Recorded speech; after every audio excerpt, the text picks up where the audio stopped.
नमस्कार साथियों, पंच परगनिया के सभी भाई बंधुओं को मेरा जोहार। आप सभी कैसे हैं? मैं उम्मीद करता हूं आप सभी बढ़िया होंगे और अपना तैयारी जोरों शोरों से कर रहे होंगे। जैसा कि आप सभी अपना स्क्रीन पर देख पा रहे होंगे, ये पंच परगनिया लैंग्वेज का सिलेबस है सीजीएल के लिए। सीजीएल ही नहीं अपितु पंच परगनिया से संबंधित जो भी एग्ज़ाम होने वाले हैं ग्रेजुएशन लेवल के, उन सारे के लिए ये पैटर्न लागू होता है और इसी पैटर्न पर आपके आने वाले परीक्षा में प्रश्न बनेंगे। इस पैटर्न के अनुसार हम लोग 50% कवर कर चुके हैं प्रीवियस वीडियोस में, लेकिन फिर भी आज हम लोग चैप्टर 1 से शुरू करेंगे और एक एक टॉपिक को देखेंगे। हम लोग उस हद तक पढ़ेंगे जिस हद तक जेएसएससी जा सकता है, अर्थात कि जेएसएससी जितना डीप क्वेश्चन पूछ सकता है उतना डीप हम लोग पढ़ेंगे और जिस प्रकार के क्वेश्चन पूछ सकता है उसी प्रकार के हम लोग क्वेश्चन करेंगे। ठीक है, क्योंकि प्रीवियस ईयर के क्वेश्चन अगर आप मिलाएंगे तो आपको पता चलेगा कितना स्पेलिंग गलत है, ना तो ऑप्शन सही से दिया गया है और ना तो आंसर की सही से दिया जाता है।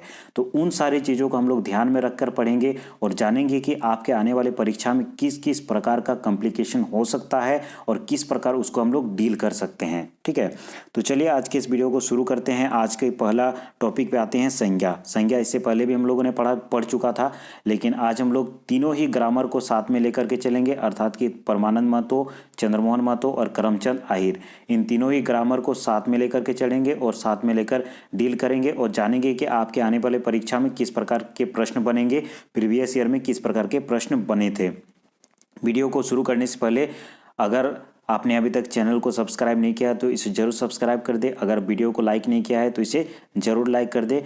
आपका लाइक हमारे लिए बहुत अधिक मायने रखता है। इससे हमें पता चलता है कि आपको वीडियो पसंद आ रहा है और ये वीडियो आपके लिए हेल्पफुल हो रहे हैं या फिर नहीं हो रहे हैं। ठीक है, आपको वीडियो शुरू करने से पहले थंबनेल में एक मुहावरा दिखा होगा नीचे, उसका अर्थ आप कमेंट में कमेंट करके बता दें।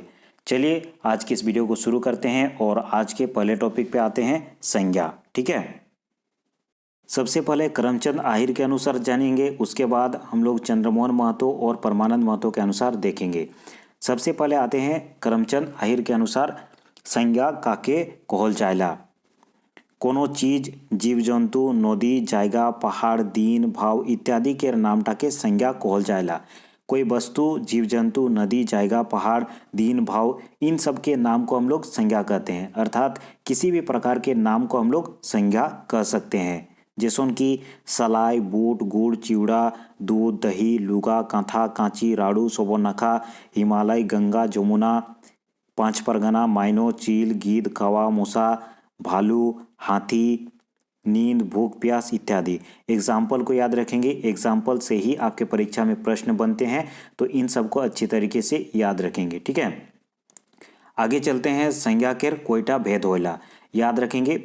करमचंद आहिर केर अनुजाई संज्ञा केर कोयटा भेद होयला। तो करमचंद आहिर के अनुसार संज्ञा के 5 भेद होते हैं, इसे याद रखेंगे।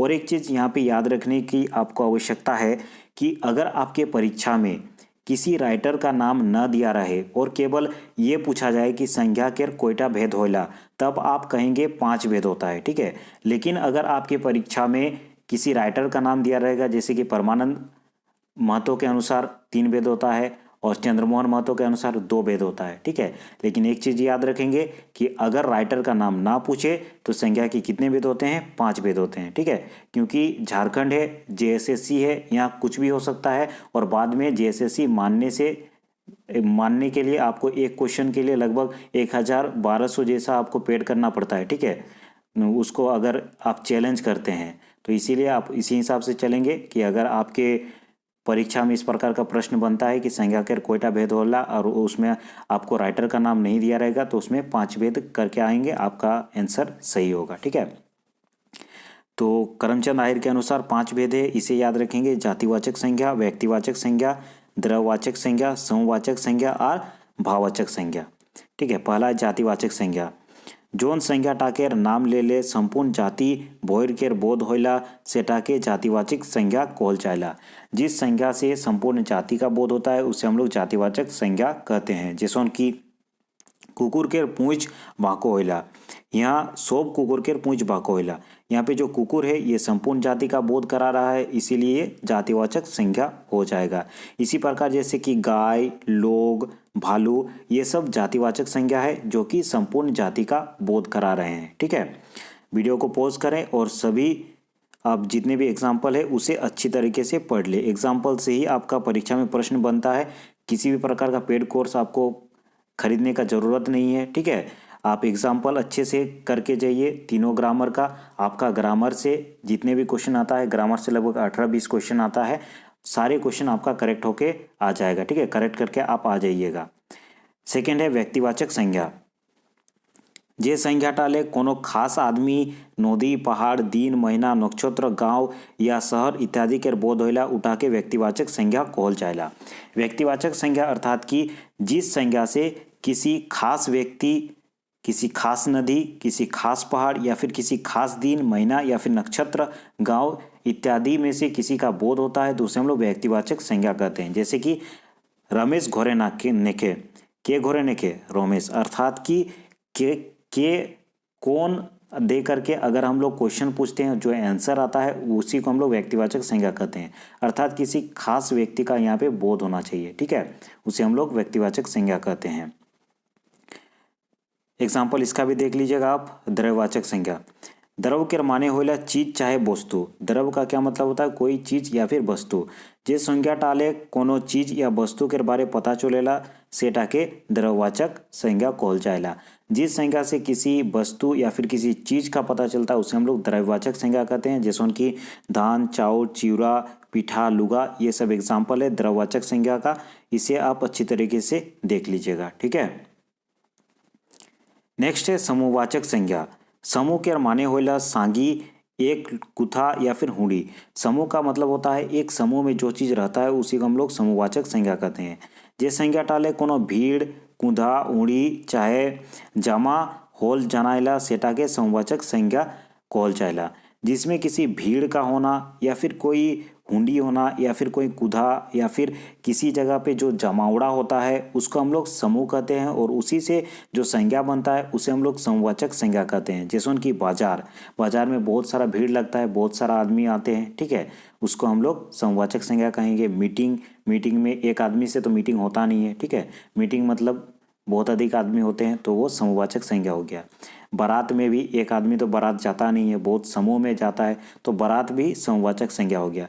इसी प्रकार समूहवाचक संज्ञा के उदाहरण जैसे कि वर्ग, दल, गोट, फौज, नाटक, ये सब समूहवाचक संज्ञा के उदाहरण है। अच्छी तरीके से आप देख लीजिएगा, ठीक है। भाववाचक संज्ञा। जेटा के हमरे धोरे आर देखे नहीं पाइला सेटा भाव कहल जाएला। तो जे संज्ञा टाले कोनो भाव के पता चलेला सेटा के भाववाचक संज्ञा कहल जाएला। जिस संज्ञा से किसी प्रकार के भाव का हमें पता चलता है उसे भाववाचक संज्ञा कहते हैं। जिसको हम लोग देख नहीं पाते हैं या फिर उसको छू नहीं सकते हैं उसी को हम लोग भाव कहते हैं, ठीक है। जैसे उनकी प्यास, भूख, नींद, बीमारी, आशा, उदासी, ये सब ऐसे चीज़ हैं जो कि संज्ञा है, परंतु इसको हम लोग ना तो छू सकते हैं ना तो देख सकते, बल्कि इनको महसूस ही किया जा सकता है। जैसे कि प्यास, भूख, नींद, बीमारी, इन सबको भाववाचक संज्ञा कहते हैं, ठीक है। तो ये चीज हुआ करमचंद आहिर के अनुसार संज्ञा। उसके बाद हम लोग देखते हैं चंद्रमोहन महतो के अनुसार संज्ञा किसे कहते हैं और संज्ञा के कितने भेद होते हैं, ठीक है। संसार माने कोनो ऐसोन जिनिस नाइखे जार नाम नाई होई। संसार में कोई ऐसा चीज नहीं है जिसका नाम नहीं है। काहेकटा का जीव निर्जीव जोतेक जिनिस आहे सोबकेर कोनो नाही कोनो नियम निश्चय नाम आहे। मतलब कि कोई भी जीव हो या फिर निर्जीव हो, सभी का किसी ना किसी प्रकार का नाम होता है। ताहले जोतनाय नाम आहे सोबटा के दुई दोरों ने बांटे पारी, जीवा और ओजीवा। तो जितना भी नाम है उसको हम लोग दो भागों में बांट सकते हैं, जीवा और ओजीवा, ठीक है। चंद्रमोहन महतो का जो ग्रामर है वो थोड़ा सा अल्टर है, समझने में थोड़ा सा आपको प्रॉब्लम हो सकता है, लेकिन आपको इसे पढ़ना ही होगा। और सबसे अधिक क्वेश्चन जो घुमाता है वो चंद्रमोहन महतो के ग्रामर से ही आपको घुमाता है, क्योंकि करमचंद आहिर और परमानंद महतो का जो व्याकरण है वो लगभग सेम है और चंद्रमोहन महतो का जो व्याकरण है वो एकदम डिफरेंट है। जैसा कि आप सभी देख पा रहे होंगे, उसके अनुसार संज्ञा क्या है, संज्ञा या तो निर्जीव होता है या फिर सजीव होता है। इन सब का नाम को हम लोग संज्ञा कहते हैं, ठीक है। ये तो चलो ठीक है, लेकिन इसका जो आप भाग देख रहे हैं, इसका भाग जीवा और ओजीवा है। अर्थात कि जीवा मतलब होता है, जीवा माने जीवधारी, जीवा नाम उ जीवाधारी नाम के कहल जाएला जे चले पारी कहे पारी और सब किछु करे पारी। निमुदे पोकामाकड़, चोरई चुनगुनी, मानुष, बेटा बेटी, नर नारी, बाघ शियार, छागेर, भेड़ी, बेई, खाकड़ा, ईमान। अर्थात कि वैसे जीव जो कि चल सकता है, ठीक है, या फिर बोल सकता है, या फिर जो भी सजीव होते हैं उसको जीवा कहते हैं और उनके नाम को हम लोग जीवा के द्वारा जानते हैं। जैसे कि पोकामाकोड़, चोरई चुनगी, मानुस, बेटी चूहा, बेटा चूहा, इन सबको जीवा के अंतर्गत हम लोग पढ़ते हैं। ठीक है। अजीवा माने जेकोर जीव नाइखे। अजीवा नाम उ जिनिस के नाम के कहल जाएला जे ना तो चले पारोय, ना कहे पारोय, ना अन्य किछु करे पारोय। तो अजीवा अर्थात कि वैसे चीज़ों को हम लोग कहते हैं जिसमें जीव नहीं होता है, जो जीवन रहित होते हैं। ठीक है। अर्थात कि ना तो वे चल सकते हैं, ना तो बोल सकते हैं और ना ही कुछ कर सकते हैं, उन सबको अजीवा कहते हैं। जैसे कि बोही, किताब, कांथा, पोटिया, लुगा, सोहर, गांव, जो, गहम, धान, गाछ, एमान। तो ये सब है अजीवा में। ठीक है। हालांकि जो गाछ है ये तो सजीव होता है, लेकिन उनके अनुसार जो गाछ है वो अजीवा है। ठीक है। इस चीज़ को यहाँ पे लिख भी दिए हैं उन्होंने कि तोहरे कहे परा जे गहम गाछ केर जीव होय तबे नो जन्मे और मोरे। अर्थात कि गहम गाछ इन सब का जीव होता है तभी ना वो जन्म लेता है और मरता है। मिंतुक लेकिन पंच परगनिया व्याकरणे तार आकलन अजीवावाची माने होइला। उनका आकलन अजीवा के रूप में भी में ही होता है। ठीक है। तो इस चीज़ को उन्होंने लास्ट में लिख भी दिए हैं। तो ये चीज़ हम लोगों ने चंद्रमोहन महतो के अनुसार पढ़े। चंद्रमोहन महतो के अनुसार सबसे अधिक इम्पॉर्टेंट है, याद रखेंगे, दो प्रकार के संज्ञा होते हैं, जीवा और अजीवा, और यही चीज़ सबसे अधिक क्वेश्चंस बनता है इसी से, और सबसे अधिक बार इसी चीज़ को रिपीट किया जाता है कि चंद्रमोहन महतो के अनुसार संज्ञा के कितने भेद हैं और कौन कौन से भेद हैं। ठीक है। अब चले जानते हैं परमानंद महतो के अनुसार। ठीक है। तो परमानंद महतो के अनुसार संज्ञा आप देख सकते हैं, ये किताब से डायरेक्टली लिया हुआ है, आप यहाँ से नीचे तक पढ़ सकते हैं। ठीक है। इंट्रोडक्शन थोड़ा सा दिया हुआ है, हमारे काम का नहीं है, अगर पढ़ना चाहे तो आप वीडियो को पॉज करके पढ़ सकते हैं। काम का जो है वो हम लोग जानते हैं, संज्ञा का जो डेफिनेशन है वो तो लगभग तीनों ही ग्रामर में बराबर है, इसके भेद में थोड़ा सा अंतर मिलता है। परमानंद मतों के अनुसार संज्ञा के तीन भेद यहाँ पे दिए गए हैं, जातिवाचक संज्ञा, व्यक्तिवाचक संज्ञा और भाववाचक संज्ञा।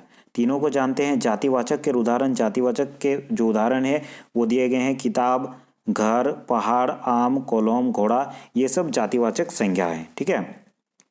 व्यक्तिवाचक संज्ञा के उदाहरण रांची, पटना, कांची नदी, हुमटा पहाड़, ये सब व्यक्तिवाचक संज्ञा है। और भाववाचक संज्ञा के उदाहरण जैसे कि मकुआपन, विदाई, सफाई, पौड़वास, दया, माया, ये सब भाववाचक संज्ञा है।